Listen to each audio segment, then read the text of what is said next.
Hi everyone, welcome to Westside's Healthy Living Space. So today I'm going to be giving you something different. So for the benefit of those that don't know us, my name is Funke Adeniji. I'm the founder and CEO of Westside Healthy Living Space, the pet child of the parent organization Westside, aka Women Elite Sports Empowerment Initiative. Um, an organization, as a parent organization, we use sports as a health and social well-being tool to change lives. However, the Healthy Living Space was created because one of the things we've done over the years is to support our athletes, our coaches, and our sporting personnel in living healthy lives. But more importantly, we've also done a number of things to support our host communities and those that support us as well, by creating healthy living content. The idea being to inspire, empower, and enable people to live healthy without struggle. A lot of people struggle to live healthy. They struggle because there are some things they don't know, and there are some things they know that they can't put into practice. And that's what we set up a healthy living space to change. So, we decided over in the past few years, we've evolved such that based on feedback, based on what we've learned, etc., we decided to put some information together for people in short, easy to follow courses.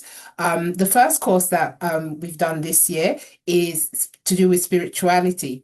One of the things that I feel personally I'm very passionate about is using our spirituality as a health tool. I think that in a world where we're constantly talking about evidence-based medicine, sometimes spirituality gets pushed aside. And actually, there is a lot of evidence to support us and a lot of evidence. And the first book I wrote, I devoted a whole chapter to spirituality because I think sometimes unfortunately, it's used the wrong way. But when it's used the right way, it can be a massive tool of empowerment, of health empowerment, and change lives when it comes to health. So that's why we thought we put together the first course I thought I'd put together this year would be taking a spiritual approach to dealing with our health and well-being, and really making sure that healthy living is struggle-free. I think at the beginning of the year, most of us, including myself, often have a lot of New Year resolutions to do with health. Oh, this year I'm going to not eat this. I'm going to go to the gym. I'm going to sign up. January gym subscriptions rise, and then as the year goes by, most of us kind of waver and we end the year in a worse place than we hoped or we started. So I'm hoping that this course I know it's a different approach, but I would encourage you to stay with me because I think you can learn and gain something from it.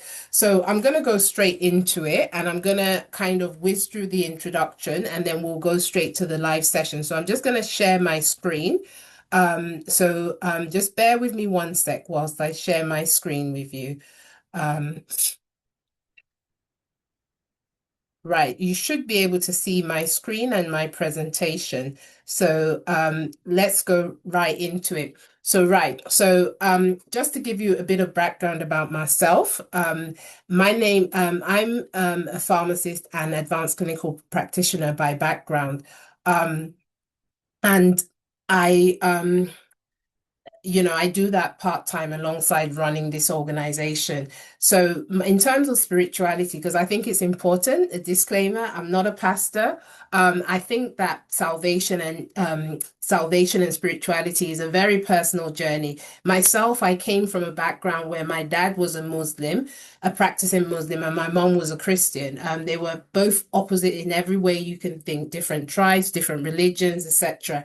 But I was raised as a Christian.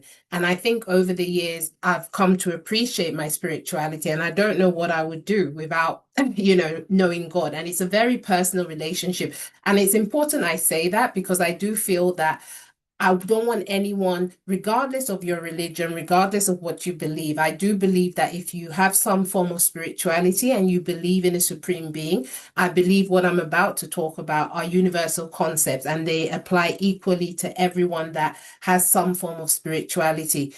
However, I will say that I do use the Bible as my point of reference just because that's my reference source. That's what I know, and that's what's helped me and inspired me along my journey. And just to give you a bit of background about where I am right now. So, like I said, salvation is a personal journey, and my journey has led me to this church, the Liberty Church. And they didn't pay me for this. Let me just put it out there, and they don't even know I'm doing this. But I thought that I found this church. I started by listening to a couple of sermons online, and then it turned out that there was a branch near me, and I started going. And the good thing, and why I felt the need to say this church, is that you can actually tap into them. They have an online membership, which allows you to key into what they're doing and a lot of the messages and activities they preach. So if you don't have a church or you don't have a spiritual home, because I think it's really important that you have some form of spiritual home that you're a part of. So if you don't have that, then give them a go. You can Google them online. They're very active on social media to find out a bit more about them and key into what they're doing. If you do have a spiritual home, I personally think one size doesn't fit all and no one has all the answers. I think that similar to this course, there are things you could probably gain and tap into as well. So I would also encourage you to listen to this course, and you may want to key into the church and tap into some of the value that they have to offer. So that's me and where I am now. And the course is free. It's widely applicable. And there's four models we're going to focus on, which is core health principles. Like I said, it's universal concepts. So we're going to start with the basics, which is spiritual health principles. Then we're going to talk about types of afflictions. So I think it's really important to look at things like the causes and the types of affliction, because that's when you're empowered and you know how to deal with things. If you don't know what you're working with, it's difficult to deal with it. Then we're going to talk about holistic healing. Modern practice is such that you go to this specialist, they fix this part of you, you go to another, they fix that part. So we're going to talk about how you can bring it all together to experience holistic healing.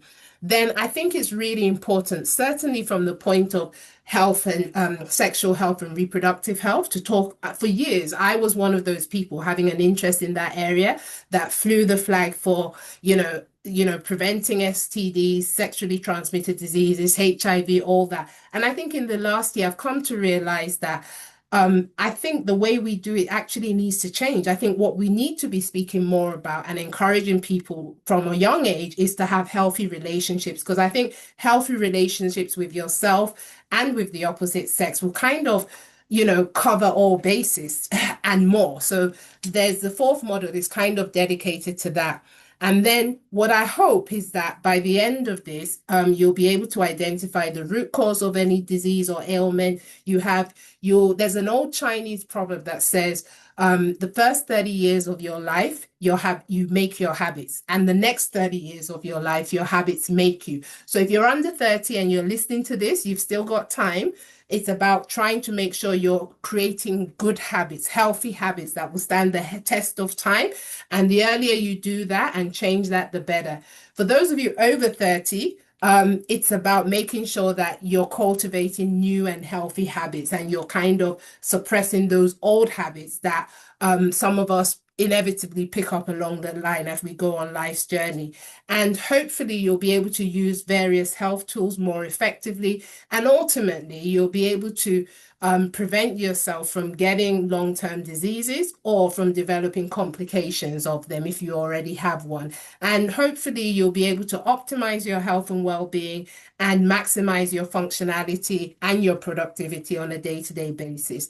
So that's just the intro. I just wanted to get that out of the way. When we come back, we will come back straight into core spiritual health principles.